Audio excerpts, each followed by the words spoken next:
So శిఖరం అయితే ఎక్కాలనుకుంటే 42 మెట్లు అయితే ఎక్కాలి. ఇప్పుడు శ్రీకరేశ్వరంలో ఉన్న శిఖరం యొక్క చరిత్ర తెలుసుకుందాం. నువ్వులు పట్టుకెళ్ళి నంది విగ్రహం దగ్గర పోస్తారు. పూర్వకాలంలో శివాలయంలో చరనంది ఉండేది. పూర్వం రోజుల్లో ఇప్పుడు ఉన్నంత వైద్య సదుపాయం ఉండేది కాదు. శివాలయం విష్ణువాలయం తప్పకుండా ఉండి తీరేవి. ఎవరైనా గర్భిణీకి అనుకోకుండా నొప్పులు వస్తే పట్టణానికి తీసుకువెళ్ళడానికి అవకాశం లేకపోతే అంత ఆలయం మూసేసి ఉన్నా కూడా పరిగెత్తుకుంటూ అర్చకుడి దగ్గరకు వెళ్తే ఆలయ ప్రధాన ద్వారం తీసేవారు. ఈ బాధపడుతున్న గర్భిణి ఇల్లు ఎటువైపు ఉన్నదో అటువైపు చరణందిని తిప్పేవారు.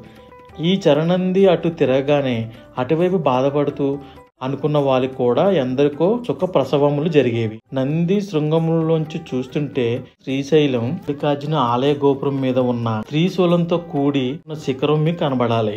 అలా కనబడిన వాడికి ఒక పునర్జన్మ ఉండదు. ఫుల్ వీడియో నా ఛానల్ని చూసేయండి.